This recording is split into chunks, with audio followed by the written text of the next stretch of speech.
Assalamu alaikum wa rahmatullahi wa barakatuh. I am Soeb sir and with the paper interaction of chemistry. In this interaction we will be discussing two chapters that will be classification of elements and structure of atom. तो पहली बात पिछली जो interaction थी वो किसी वजह से नहीं हुआ. I was very busy in the classes, तो वो किसी वजह से थोड़ा सा इंट्रैक्शन नहीं हो पाया. तो आज से इंशाल्लाह सारे चैप्टर्स की इंट्रैक्शन होगी. सो आई विल ट्राई कि उस चैप्टर का भी इंट्रैक्शन बनाया जाए ताकि आपको हेल्प हो जाए. So let's now start with the first question. The total number of orbitals associated with principal quantum number 5. तो इसमें total number of orbitals कितने होंगे? So when we talk about n is equal to 5, इसका मतलब fifth shell है. तो fifth shell में क्या क्या होगा? fifth shell में 5s होगा, 5p होगा, 5d होगा और 5f होगा, साथ में 5g भी होगा. ठीक है, डिफरेंट तरीके करने के है, ये आसान तरीका है. So number of subshells in a given shell is equal to shell number. तो फिफ्थ शेल में 5 सब शेल्स हो गए. कौन कौन? 5s, 5p, 5d, 5f और 5g.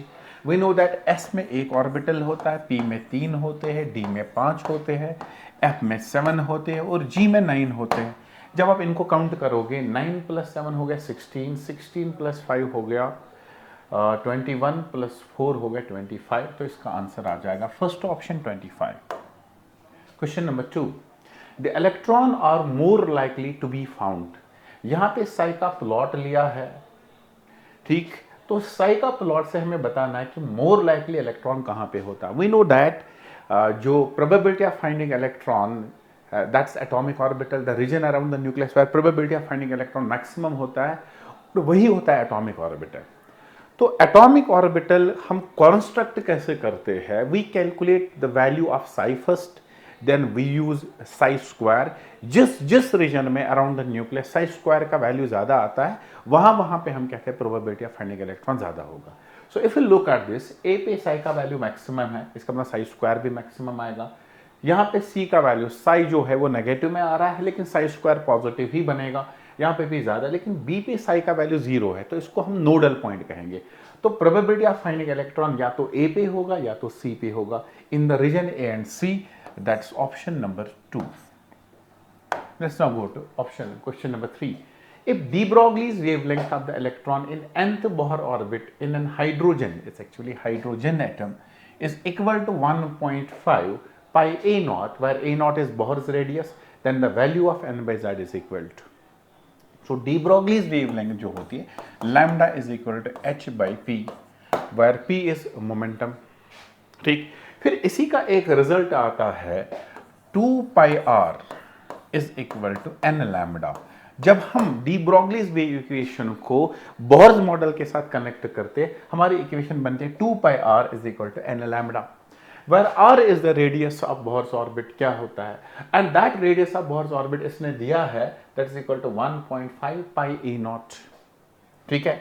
तो ये हमारा if the de Broglie's wavelength of electron in the Bohr orbit is equal to 1. अच्छा, ये लैम्बडा का वैल्यू 1.5 पे ए नॉट लिया है, then the value of n by Z. तो आर जो होता है radius of any nth orbit या जो भी ऑर्बिट बोर्स रेडियस में होगा, तो उसका जो रेडियस होता है, रेडियस ऑफ nth ऑर्बिट, वो होता है ए नॉट, यानी रेडियस ऑफ, जिसको हम रिप्रेजेंट करते हैं बोर्स टर्मिनोलॉजी में ए नॉट से. Let's undo it. फिर से हम लिखेंगे ये वाला क्वेश्चन, थोड़ी सी गड़बड़ होगी. तो मैंने इक्वेशन लिखी n lambda is equal to 2 pi r. तो ये रिजल्ट हमें कहां से आता है? ये रिजल्ट हमारा आता है डी ब्रोगलीज वेव इक्वेशन. जब हम इसको कनेक्ट करते बोर्स ऑर्बिट से, only those orbits are allowed in which angular momentum is equal to integral multiple of h by 2 pi, वही से आ जाता है. So n lambda is equal to 2 pi r. अब अगर हम इस इक्वेशन को खोलेंगे, जो r का वैल्यू हमारा है, r is equal to of nth orbit, वो हो गया e naught into n square, e naught into n square divided by z, वेयर n is the number of orbit. First orbit है, सेकंड ऑर्बिट है, third orbit है, और z इसका atomic number होगा. अब अगर हम इस इक्वेशन में लेंगे, so n lambda is equal to 2 pi, r के बदले हम लेंगे a naught into n square divided by Z, ये हमारी इक्वेशन बनेगी। अब यहां n और ये वाला n कैंसल आउट होगा। लैम्बडा का वैल्यू इसने दिया है 1.5 pi a naught, 1.5 pi a naught is equal to 2 pi a naught divided by Z. यहां ए नॉट पाई खत्म, ठीक। तो यहां से n ओ रहने वाला है, विच इम्प्लाइज, क्योंकि ये n एक रहेगा, n हमें n बाई जेड निकालना है, n by Z is equal to 1.5 divided by 2, that's equal to 15 divided by 20, that's equal to 3/4, और 3/4 का वैल्यू आएगा 0.75, वो ये वाला इक्वेशन होगा इसका। So from de Broglie's and Bohr's model जब हम लेंगे, एक पोस्टुलेट बोहर्स मॉडल का है, only those orbits are allowed in which angular momentum of electron is the integral multiple of h/2 pi. तो उसी पोस्टुलेट के बेसिस पे जब हम कनेक्ट करते हैं दोनों चीजों को, n लैम्डा होता है 2 पाई r के बराबर, फिर मैंने यहां से डेरिवेशन लिखा है, तो n बाई जेड का वैल्यू आ गया 3/4, that's equal to 0.75। Next question हमारा, de Broglie's wavelength lambda associated with a photoelectron varies with the frequency nu of the incident radiation as nu naught is the threshold frequency। तो हमें देखना है de Broglie's wavelength threshold frequency के साथ क्या होता है। We know that de Broglie's equation की एक इक्वेशन बनती है h/p, where p is the momentum. Momentum को अगर हम एक्सप्रेस करते हैं काइनेटिक एनर्जी के टर्म में, it is 2m/ke, where k is represents kinetic energy। From photoelectric effect we know that kinetic energy जो होता है वो होता है h nu minus nu naught, where h is Planck's constant, nu is the frequency of the incident radiation and nu naught is the threshold frequency। तो as far as that kinetic energy is considered, इस equation में लाइए तो बनेगा h divided by root of 2m into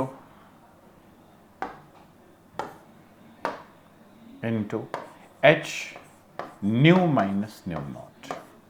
अब देख लीजिए new minus nu not के बगैर जो भी ऑप्शंस मेरे पास है, जो भी पैरामीटर्स में आते हैं, h आता है 2mh आ जाता है इधर, तो ये सब के सब कॉन्स्टेंट्स, अगर इनके बदले हम नया कॉन्स्टेंट यूज करेंगे तो हम कहेंगे जो लैम्बडा है हमारा, lambda is equal to constant k, इन सब के बदले में कॉन्स्टेंट यूज कर रहा हूं k divided by root of nu minus nu naught. तो इस इक्वेशन के बेस में मैं कहूंगा lambda is inversely proportional to root of nu minus nu naught. ठीक है, तो ये हमारा आंसर आ जाएगा। अब इनमें कौन सा ऑप्शन करेक्ट है, you can see that this is the correct option, कि रूट के बदले इसने लिया है 1/2, तो ये वाला ऑप्शन, सेकंड ऑप्शन इसका करेक्ट आएगा। चलिए नेक्स्ट क्वेश्चन हमारा, which of the graphs shown below does not represent relation between incident light and electron ejected from the metal surface। यानी फोटो इलेक्ट्रिक इफेक्ट का क्वेश्चन है। फोटो इलेक्ट्रिक इफेक्ट में मोटी मोटी चीजें ये है कि हमारे पास फोटो इलेक्ट्रिक इफेक्ट तभी पॉसिबल है जब इंसिडेंट रेडिएशन की फ्रीक्वेंसी होगी ईदर इक्वल और ग्रेटर दैन थ्रेशोल्ड फ्रीक्वेंसी, तब तक कोई भी इलेक्ट्रॉन इमिट नहीं हो सकता, कोई भी इलेक्ट्रॉन इजेक्ट नहीं हो सकता। ये हो गया पॉइंट नंबर 1। पॉइंट नंबर 2 होता है जो इंटेंसिटी है, that will decide the number of photo electrons emitted, it is not the frequency that will decide the number of photons emitted. Her photon एक ही इलेक्ट्रॉन को इमिट करेगा as if its frequency is either greater or equal to threshold frequency। Kinetic energy depend करेगा frequency पे, लेकिन एक frequency तक kinetic energy 0 होगा, वो होगा थ्रेशोल्ड फ्रीक्वेंसी। उसके बाद जब थ्रेशोल्ड फ्रीक्वेंसी को क्रॉस करेगा, वर्क फंक्शन आ जाएगा, इलेक्ट्रॉन इमिट हो जाएगा, फिर उसके बाद जो rest of the energy photon में होगा that will impart kinetic energy. तो ये कुछ मोटे मोटे पॉइंट्स है। Let's say that which one of the following graph shows does not represent the relation between incident light and electron ejected from the metal surface। तो यहां से number of electrons और यहां से फ्रीक्वेंसी, तो इसका मतलब है ये वाली फ्रीक्वेंसी वो है जिसको हम नाम देते हैं threshold frequency nu naught. Threshold frequency पे if certain number of electrons are emitted, फिर number of electrons is independent of the frequency of light. Frequency बढ़ रही है लेकिन नंबर ऑफ इलेक्ट्रॉन्स बढ़ नहीं रहे। तो इसका मतलब ये वाला ग्राफ बिल्कुल सही ग्राफ है। इसमें ये दिखा रहा है कि number of electrons does not depend on the frequency of light. तो यहां से particular number of electrons emit होता है। दूसरा वाला kinetic energy of electrons independent of intensity of light, बिल्कुल सही है। इंटेंसिटी कम हो ज्यादा हो काइनेटिक एनर्जी पे कोई इफेक्ट नहीं पड़ता। Kinetic energy depends only and only on frequency. इसका मतलब ये वाला ग्राफ भी सही है। Third one, frequency of light and kinetic energy. इस ग्राफ में मसला है, इट इज बिकॉज यहां पे अगर इसने फ्रीक्वेंसी पहले से स्टार्ट किया, इसका मतलब काइनेटिक एनर्जी बढ़ेगी डेफिनेटली, लेकिन ये काइनेटिक एनर्जी पहले ही फ्रीक्वेंसी से नहीं बढ़ेगी। It will increase after a certain frequency, जिसको नाम देते हैं थ्रेशोल्ड फ्रीक्वेंसी। तो यहां पर थ्रेशोल्ड फ्रीक्वेंसी यूज ही नहीं हुआ, इसका मतलब ये वाला ग्राफ गलत है। ये वाला ग्राफ सही है। Kinetic energy depends upon energy, energy का मतलब थ्रेशोल्ड फ्रीक्वेंसी। तो यहां तक जो एनर्जी ऑफ फोटोन यूज होगा that is used as a work function, जो इलेक्ट्रॉन को बाहर निकालेगा। तो यहां तक जो फ्रीक्वेंसी होगी वो थ्रेशोल्ड फ्रीक्वेंसी। आगे जो अब फ्रीक्वेंसी बचेगी energy that will इंपार्ट kinetic energy. इसका मतलब ये वाला भी सही है। सो 4 में से 3 ग्राफ सही है, तीसरा वाला ग्राफ गलत है और यही इसका करेक्ट ऑप्शन आ जाएगा। नेक्स्ट हमारा, which are one of the following about an electron occupying 1s orbital in hydrogen atom is incorrect. कौन इनकरेक्ट है? The electron can be found at a distance 2a0 from the nucleus. ये है hydrogen atom. Hydrogen का electron 1s orbital में होता है, n का value 1 होता है, जहां पे रेडियस होती है a0। अब जब हम इसकी बात करेंगे, definitely probability of finding electron at a distance of a0 is maximum, but it does not mean कि probability of finding electron at 2a0 is 0।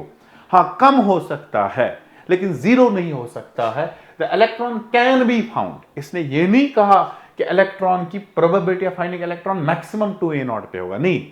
Probability electron can be found, but it does not mean कि a0 के बगैर बाद जो भी distance बचेगी या distance कम हो जाएगी वहां पे जो इलेक्ट्रॉन की प्रोबेबिलिटी ऑफ फाइंडिंग इलेक्ट्रॉन है वो 0 बनेगा। No, electron can be found at a distance of 2a0 from the nucleus, बिल्कुल सही है। एंड इवन इनफिनाइट से पहले पहले जो भी पोजीशन होगी वहां पे प्रोबेबिलिटी ऑफ फाइंडिंग इलेक्ट्रॉन 0 कभी नहीं बनेगा। हाँ, probability of finding electron maximum होगा, कम होगा, ज्यादा होगा, बट वी कैन नॉट से 0। Point number 2, probability density of finding electron is maximum at the nucleus. जब हम 1s का साई स्क्वायर प्लॉट लेते हैं, 1s का वो प्लॉट कुछ इस तरीके से आता है, 1s का 0 नोड्स के साथ। इसका मतलब near nucleus probability of finding electron ज्यादा हो रहा है। It increases after a certain distance and then it decreases. Sorry, ये मैंने p ऑर्बिटल का लिया, सॉरी s ऑर्बिटल का। s ऑर्बिटल का जो साई स्क्वायर का प्लॉट आ रहा है वो कुछ इस तरीके से आ रहा है, ये r के साथ साई स्क्वायर वर्सेस r। जब हम 1s ऑर्बिटल के लिए लेते हैं कुछ इस तरीके से आएगा। इसका मतलब है प्रोबेबिलिटी ऑफ फाइंडिंग इलेक्ट्रॉन जो नियर न्यूक्लियस है वो ज्यादा है, और जो ही आप न्यूक्लियस से दूर जाओगे प्रोबेबिलिटी ऑफ फाइंडिंग इलेक्ट्रॉन कम कम होता जाएगा। और अगर इसमें रेडियल नोड आ जाएगा, इसको टच करेगा, 0 आ जाएगा, फिर इंक्रीज होगा एंड फिर डिक्रीज होगा। तो 1s के लिए ग्राफ कुछ इस तरीके से आता है, Sai square versus r।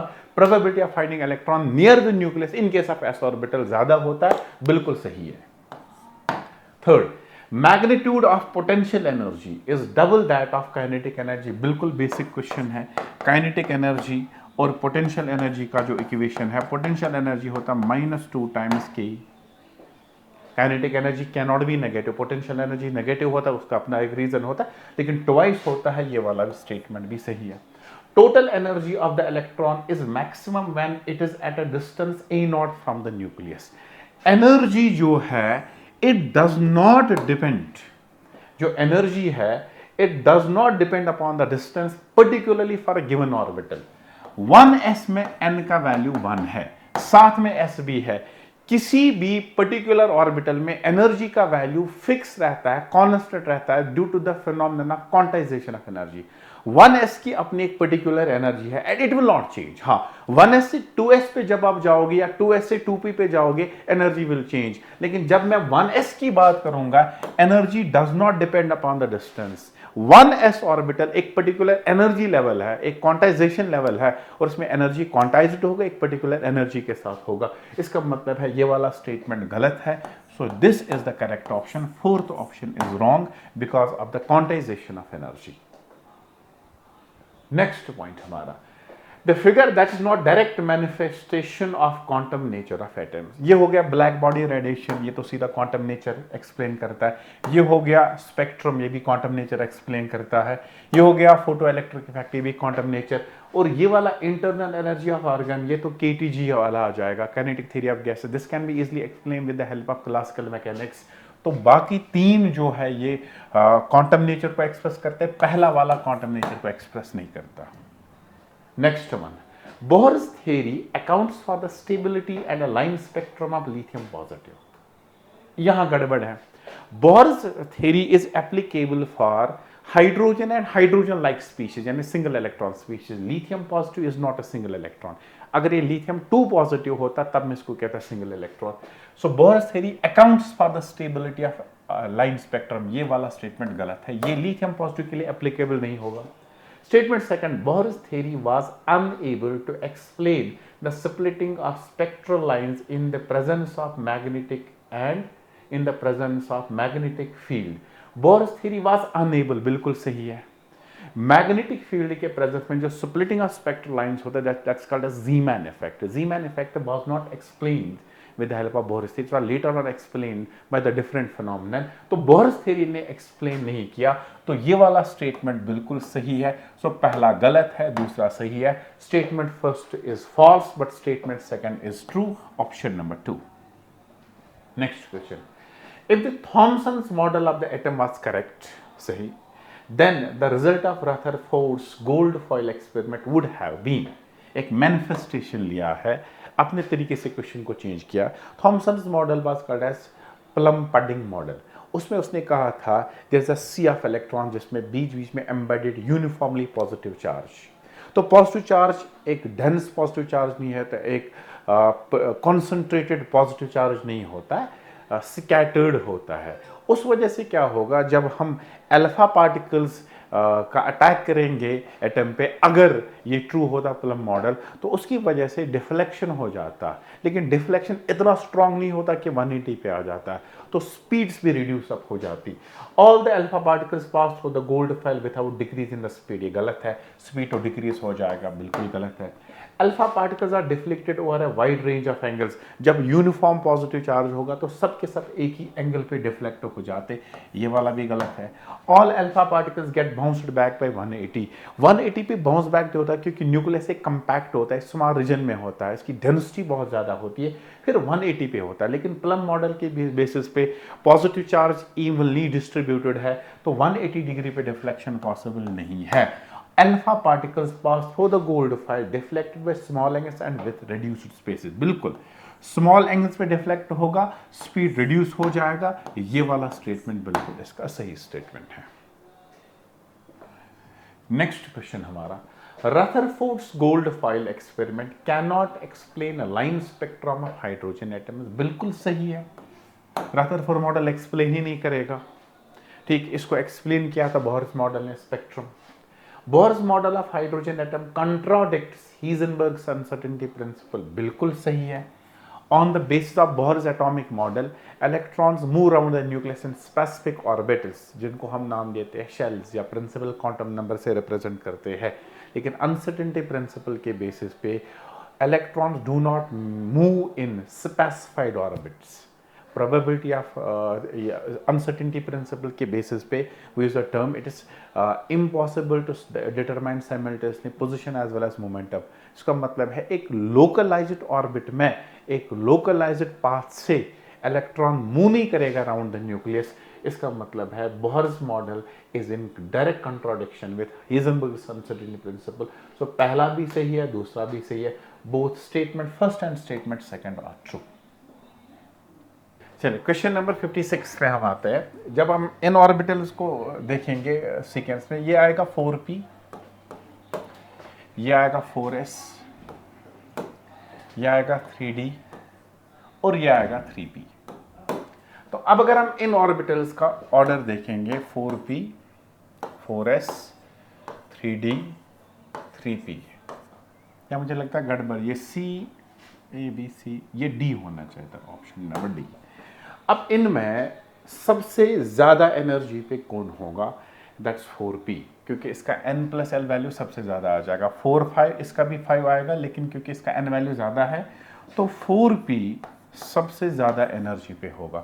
4p के बाद आएगा 3d, 3d के बाद अब इसका भी 4 + 0 4 आ जाएगा, इसका भी 3 + 1 4 आ जाएगा, लेकिन क्योंकि इसका वैल्यू जो है वो n वैल्यू कम है, इसका n वैल्यू ज़्यादा है, तो फिर आएगा 4s और फिर आएगा 3p, यानी D सबसे कम एनर्जी पे होगा। D के बाद आ जाएगा B, B के बाद आएगा C, C के बाद A, D B C A। कौन सा ऑप्शन है? Third option. Next question, which of the following paramagnetic ions would exhibit a magnetic moment spin only of the order 5 bm? ये वाला सवाल थोड़ा कंफ्यूजिंग था, बहुत सारे बच्चों ने मुझे इसमें मैसेज भी किया, सर इसको ज़रा देखिए। तो ये थोड़ा सा ट्रिकी क्वेश्चन था। वेनेडियम 2 पॉजिटिव, वेनेडियम 2 पॉजिटिव की अगर हम बात करेंगे, वेनेडियम की इलेक्ट्रॉनिक कॉन्फ़िगरेशन होती है 3d3 4s2। तो वेनेडियम 2 पॉजिटिव, इसका मतलब D3, 3 unpaired electrons. So number of unpaired electrons इसमें 3 आ जाएगा, ये बनेगा √50, √50। वेनेडियम 2 पॉजिटिव के बाद titanium 2 positive, titanium 2 positive. Titanium का कॉन्फ़िगरेशन होता है 3d2 4s2, तो टाइटेनियम 2 पॉजिटिव होगा D2, D2 में 2 अनपेयर्ड, इसका मतलब √8। फिर मैग्नीज 2 पॉजिटिव, मैग्नीज 2 पॉजिटिव होता है 3d5 4s2 हो गया 3d5 यानी d5, d5 का मतलब है 5 अनपेयर, तो ये बनेगा √35। क्रोमियम 2 पॉजिटिव जो होता है ये होता है 3d4 यानी d4, तो बनेगा √24। √15 बनेगा 3 कुछ 3.8 के आसपास मान के जाएंगे, और √8 बनेगा 2.7 कुछ आसपास, √35 तो ये बनेगा 5.7 या 5.8 के आसपास, √24 बनेगा 4.8 या 4.8 के आसपास। अब देखिए इसे ट्रिक यहाँ पे किया है, 5 बोहर मैग्नेटॉन्स। बहुत सारे बच्चों को इन दो ऑप्शंस में गड़बड़ हुआ था। इसका वैल्यू है √35, इसका वैल्यू √24, जो आप कैलकुलेट कर सकते हैं। मैंने अप्रॉक्स लिया, मैंने परफेक्ट कैलकुलेशन नहीं की। 5.8 4.8, बता इसने बोला क्या है? 5 बोहर मैग्नेटॉन्स, इनमें से कौन सा वैल्यू 5 के ज्यादा क्लोज है? इज इट 5.8 और 4.8? तो डेफिनेटली इट्स 4.8। इसका करेक्ट ऑप्शन आएगा क्रोमियम 2 पॉजिटिव, ये आएगा इसका करेक्ट ऑप्शन। ठीक है, तो बहुत सारे बच्चों ने इसमें मुझे मैसेज की, डेफिनेटली इसमें गलती होने के चांसेस है, क्योंकि मैग्नीज 2 पॉजिटिव में 5 अनपेयर्ड इलेक्ट्रॉन्स है, तो हम लेते हैं इसका 5.8। लेकिन इसने यहाँ पे ट्रिक किया है, तो 5.8 is more closer to 6 rather than 5, 4.8 is more closer to 5, तो इसका आ जाएगा क्रोमियम 2 पॉजिटिव। चलिए next question, according to Bohr's model of an atom qualitatively the magnitude of velocity of electron increases with decrease in positive charge on the nucleus, there is no strong hold on the electron by the nucleus। तो velocity की equation Bohr's model की basis पे बनती है 2.18 × 10⁶ × z divided by n metre per second. So z के साथ direct relation, n के साथ inverse relation. Bohr's model of atom, the magnitude of velocity of electron increases with decrease in positive charge। इसका मतलब है z और velocity का रिलेशन से इनवर्सली है, ये बिल्कुल गलत है, डायरेक्ट रिलेशन है।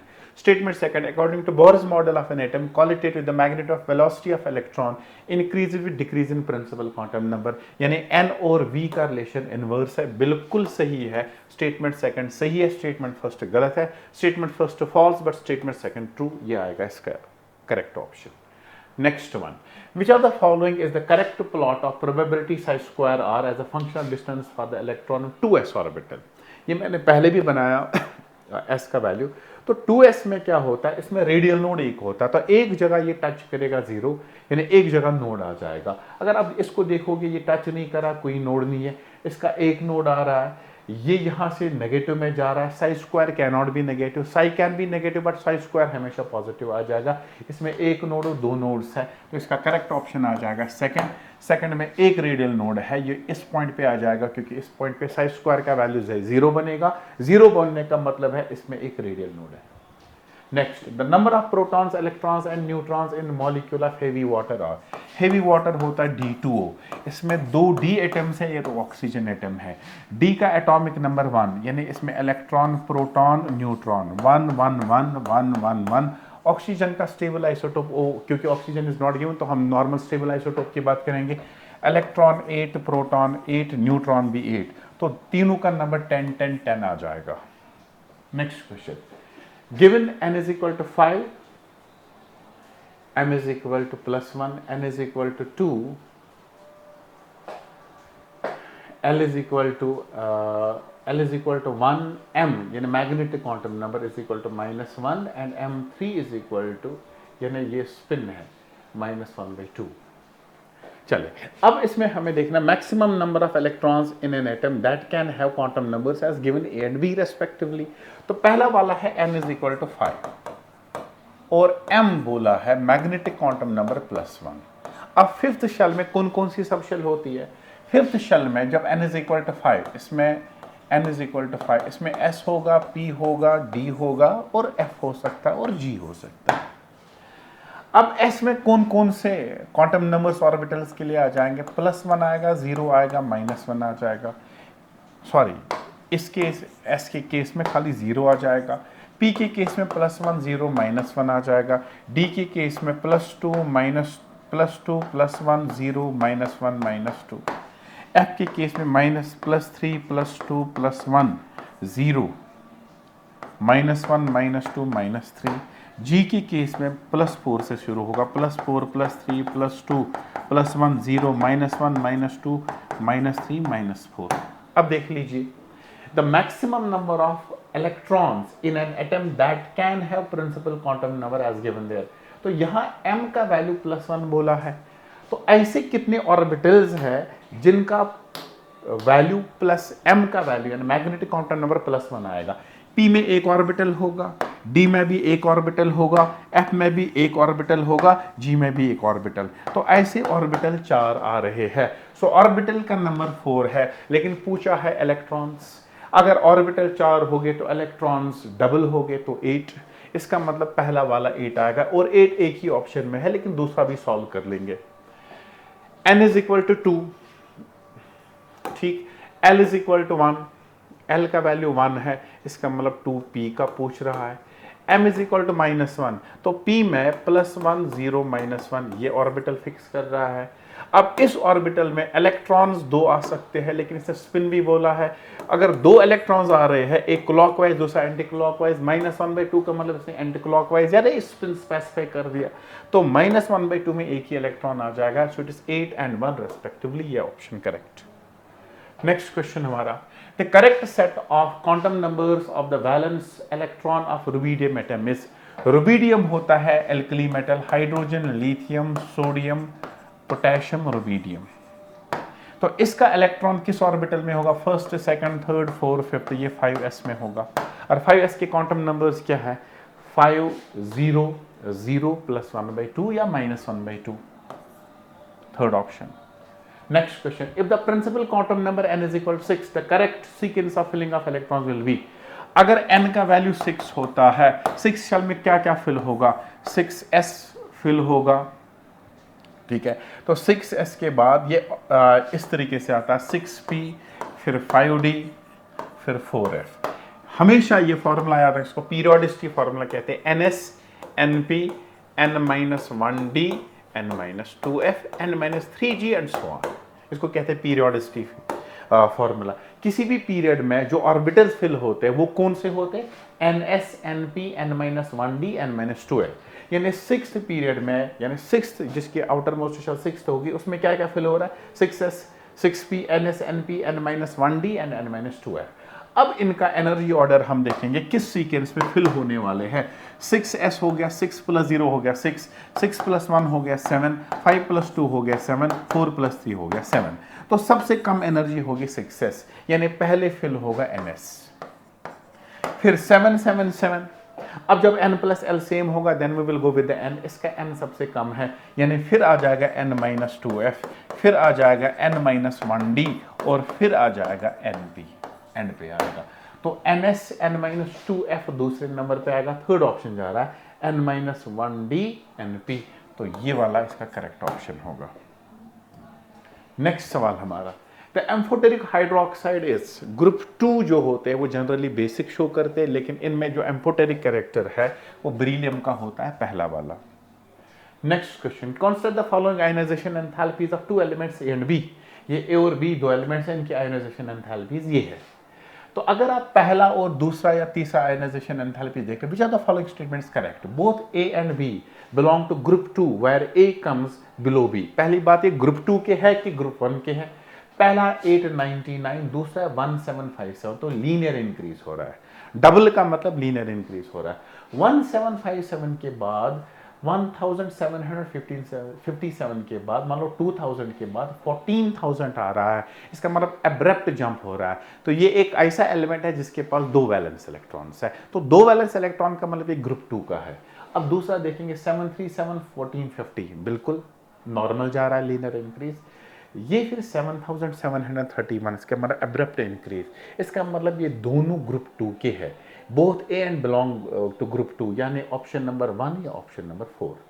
फिर इनकी आयनाइजेशन एनर्जी पहले ही चेक करेंगे या दूसरी चेक करेंगे। 899 737, 899 का मतलब आयनाइजेशन एनर्जी ज्यादा, इसका मतलब ये ऊपर होगा और ये नीचे होगा। Down the group ionization energy decreases, यानी ए ऊपर होगा बी नीचे होगा। Both A and B belong to group 2 where A comes below B, ना गलत है। Both A and B belong to group 2 where B comes below A, सही, B A के नीचे आ जाएगा, ये होगा correct option 4। Next, in which of the following zinc oxide is acting as zinc oxide होता है एम्फोटेरिक एज वी नो। पहले सोडियम ऑक्साइड के बेसिक, तो यहाँ एसिड बिहेव करेगा, यहाँ कार्बन डाइऑक्साइड एसिडिक, यहाँ बेस बिहेव करेगा। तो पहले में एसिड, दूसरे में base, acid and base, option number 4। Next one, the group of ions having isoelectronic species is O2 positive, तो गलत ही होगा। O negative, F negative, Na magnesium positive. O2 positive, ये भी गलत है, ये भी गलत है। O negative, F negative, sodium positive, magnesium. I think यहाँ प्रिंटिंग मिस्टेक हुआ, it should have been O2 negative, तो ये वाला आइसोइलेक्ट्रॉनिक स्पीशीज है। Next, the correct order of electron affinity is fluorine, chlorine, oxygen. तो वी नो दैट सबसे top electronegative fluorine है, लेकिन इलेक्ट्रॉन एफिनिटी क्लोरीन की होती है, फिर फ्लोरीन, फिर oxygen. So it's chlorine, fluorine, oxygen, option number 1। For sodium positive, magnesium F negative, the correct order of increasing radiuses, ये आइसो इलेक्ट्रॉनिक स्पीशीज है, इनका मतलब है इनका करेक्ट ऑर्डर कहाँ होगा? जिसका एटॉमिक नंबर ज्यादा उसका साइज सबसे छोटा होगा, जिसका एटॉमिक नंबर कम उसका साइज सबसे ज्यादा होगा। तो सबसे ज्यादा साइज होगा ऑक्सीजन, फिर फ्लोरीन, सोडियम, मैग्नीशियम, इसका मतलब पहला ही ऑप्शन करेक्ट है। 69 के बाद 70, the correct order with respect to the Pauling's electronegativity values. Gallium and germanium, gallium यहाँ है, जर्मीनियम यहाँ है। पहले मैं इनकी पोजीशन दिखा देता हूँ। सिलिकॉन और एल्यूमिनियम, सिलिकॉन यहाँ है, एल्यूमिनियम यहाँ है। फॉस्फोरस एंड सल्फर, फॉस्फोरस इधर है, सल्फर इधर है। सिलीनियम, टेल्यूरियम, सिलीनियम इधर है, टेल्यूरियम इधर है। We know that across the period electronegativity increases and down the group electronegativity decreases. ये बेसिक बात है। तो जब हम ऐसे जाएंगे तो जर्मीनियम की इलेक्ट्रोनेगेटिविटी ज़्यादा होनी चाहिए, बिल्कुल गलत ऑप्शन है। एल्यूमिनियम टू सिलिकॉन, सिलिकॉन की ज़्यादा होनी चाहिए, एल्यूमिनियम की कम, गलत है। फॉस्फोरस और सल्फर में सल्फर की ज़्यादा होनी चाहिए, गलत है। सिलीनियम टेल्यूरियम में selenium down the group electronegativity come, selenium की ज़्यादा, टेल्यूरियम की कम, सिलीनियम की ज़्यादा, टेल्यूरियम की कम, ये करेक्ट ऑप्शन नंबर 4 आ जाएगा। Next one, the effect of lanthanoid contraction in the lanthanoid series of elements bye and large means, particularly अगर मैं कहूँगा it is decrease in the ionic size, लेकिन एटॉमिक साइज में भी regular decrease हो रहा है विद फ्यू एक्सेप्शंस। तो इसका मतलब है क्योंकि उसने by and large means increase decrease in both atomic and ionic radius. Increase in atomic radius, decrease, no, decrease in both. Next question. When the first electron gain enthalpy of oxygen is 141, its second electron gain enthalpy is, किसी भी element का second electron gain enthalpy हमेशा positive होता है, इसमें कोई discussion ही नहीं है, क्योंकि दूसरा इलेक्ट्रॉन जो हम ऐड करेंगे इट विल फेस रिपल्शन, तो रिपल्शन ओवरकम करने के लिए energy is required, it's positive value. Next question. The correct order of hydration enthalpy of alkali metal ions is. Hydration enthalpy depends upon size. जिसका छोटा होगा उसकी water के साथ इंट्रैक्शन स्ट्रांग बनेगी, तो हाइड्रेशन एंथैल्पी ज़्यादा होगा. तो जहाँ छोटा साइज वहाँ हाइड्रेशन एंथैल्पी ज़्यादा. डाउन द ग्रुप क्योंकि साइज इंक्रीज हो रहा है, हाइड्रेशन एंथैल्पी कम होगा. सबसे टॉप पे होगा लिथियम, सोडियम, पोटेशियम, रुबीडियम, पहला ही. IUPAC symbol for the element with atomic number 119, वे हो गया अनअनियम, ऑप्शन 4.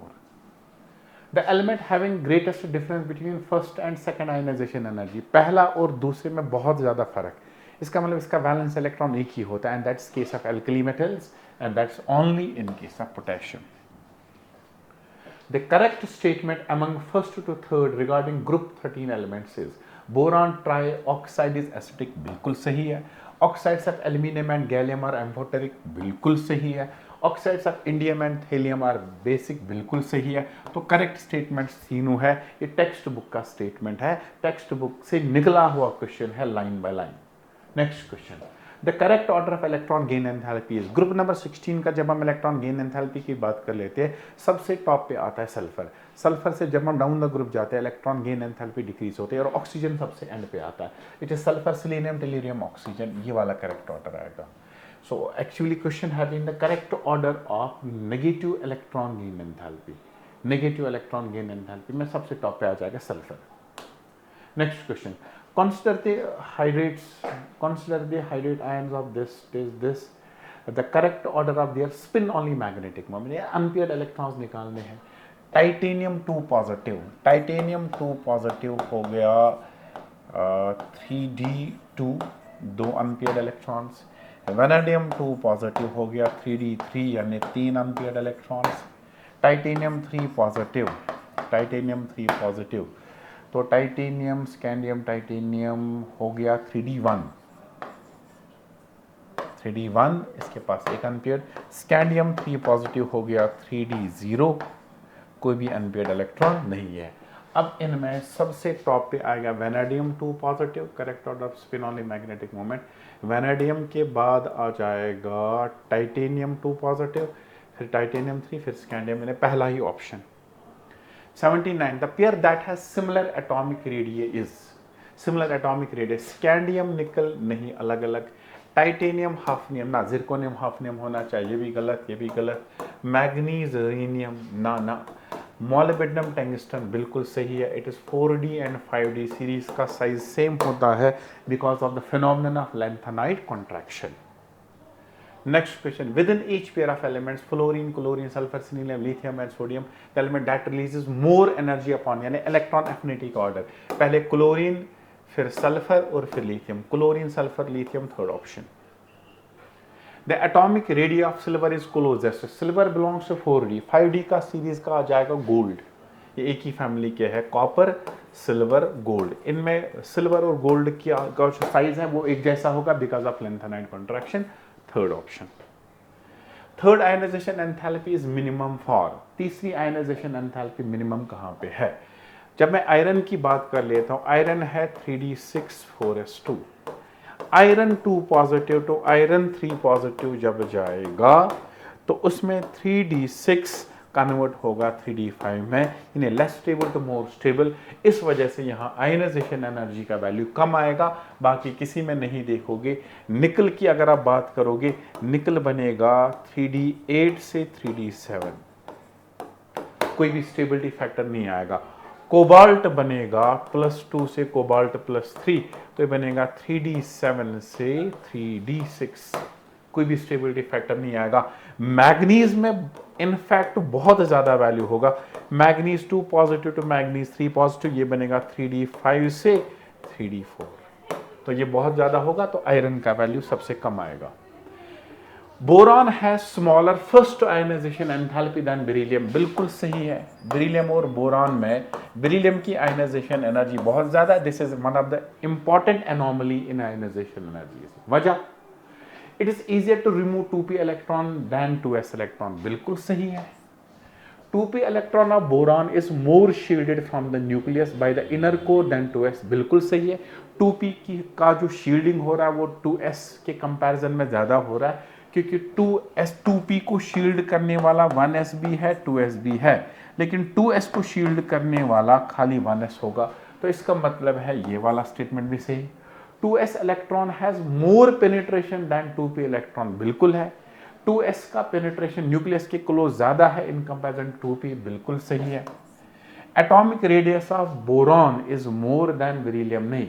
जब हम ऐसे जाएंगे साइज घटेगा साइज बढ़ेगा नहीं, इसका मतलब ये वाला स्टेटमेंट गलत है। करेक्ट स्टेटमेंट्स कौन कौन सा, first, second and third. Next question, 3 elements x, y and z are in the third period of the periodic table. The oxides of x, y and z are basic, amphoteric and acidic. ये basic, ये amphoteric और ये acidic. तो जब हम acidic character की बात करेंगे, across the period acidic character decreases, acidic character increase होता है, sorry, and down the group acidic character decrease होता है। अब ये कह रहा है ये तीनों एक ही पीरियड में है, इसका मतलब इनकी सीक्वेंस ऐसे होगी, अक्रॉस द पीरियड होगा। अब सबसे ज्यादा एसिडिक कौन सा है, Z वाला है, इसका मतलब Z का सीक्वेंस ये इधर से होगा, राइट साइड से होगा और लेफ्ट साइड से होगा, because across the period acidic character बढ़ जाता है। The correct order of atomic numbers of x, y and z। और जब हम इनका एटॉमिक नंबर की बात करेंगे तो डेफिनेटली Z का एटॉमिक नंबर ज्यादा, Y का कम और X का उससे भी कम, because at every place atomic number increases by 1। तो सबसे ज्यादा एटॉमिक नंबर Z का होगा, फिर Y का और फिर X, यानी Z, Y, X। The correct order of atomic numbers of x, y and z यही होगा। Next, ionic radius of sodium is 1.002, sodium positive का 1.02। Ionic radius of magnesium 2 positive, aluminium 3 positive. Magnesium 2 positive का इससे कम होगा, iso electronic, इसका size छोटा है तो 1.02 से कम। एल्यूमिनियम का उससे भी कम होगा, तो एल्यूमिनियम का सबसे छोटा होगा 1.02 से, दोनों वैल्यूज कम, दूसरा वैल्यू ये वाला करेक्ट ऑप्शन आ जाएगा इसका। 1.02 के बाद आएगा 0.72, बिल्कुल सही बैठ रहा है, फिर 0.54। तो 1.05 इज नॉट पॉसिबल। 0.85 पॉसिबल तो हो सकता है, लेकिन 0.99 नहीं बढ़ेगा, नहीं कम हो जाएगा। 0.68, 0.72 फिर बढ़ रहा है, ये भी पॉसिबल नहीं है, तो पहला ऑप्शन सही है। What is the shortest wavelength line in the Paschen series of lithium 2 positive? तो 1/λ यानी वेव नंबर होता है 1/λ, वो होता है r z² into 1/n1² minus 1/n2²। अब पास्चन बोला है तो इसका मतलब n1 होगा 3 के बराबर। शॉर्टेस्ट वेवलेंथ, शॉर्टेस्ट वेवलेंथ का मतलब एनर्जी ज्यादा, फ्रीक्वेंसी ज्यादा, यानी n2 मैक्सिमम लाइन से आ जाएगा, तो n2 का वैल्यू होगा infinite. Put on these values here. और ये बोला है लिथियम 2 पॉजिटिव, यानी 3² आएगा इंटू 1/3² माइनस 1/इनफिनाइट होगा 0। ये 3² कैंसिल, 1/λ आ जाएगा r, तो लैम्डा हो गया 1/r। तो कौन सा option, third option. Next question हमारा, which one of the following electron transfer in the hydrogen will require the largest amount of energy? n1 to n2 require का मतलब ये लोअर एनर्जी तो है जा रहा है, 2 to 4, 5 to 1 यहाँ एनर्जी रिलीज होगा, 3 to 5 यहाँ पे एनर्जी अब्सॉर्ब। सबसे ज्यादा एनर्जी गैप जो होता है वो फर्स्ट और सेकंड के बीच में होता है। फर्स्ट का वैल्यू अगर आप चेक करोगे, फर्स्ट और सेकंड का energy values from the Bohr's order, first और सेकंड में गैप सबसे ज्यादा आ जाता है, तो इसका मतलब करेक्ट ऑप्शन फर्स्ट आ जाएगा। 88, the frequency of radiations emitted when the electron falls from n5 to n1। तो फिर से हम इक्वेशन लगाने वाले हैं। वी नो दैट फ्रीक्वेंसी हमें चाहिए, फ्रीक्वेंसी होती है c/λ, और अगर हम रिडबर्ग्स फार्मूला अप्लाई करेंगे 1/λ इज इक्वल टू, और ये है हाइड्रोजन, हाइड्रोजन का Z तो 1 ही है, इंटू 1 ये आ जाएगा 1/Z2n, ये आएगा 1 - 1/5 का स्क्वायर। तो ये आएगा 25 - 1 हो गया 24 R डिवाइडेड बाई 25, ये आएगा 1/λ का वैल्यू।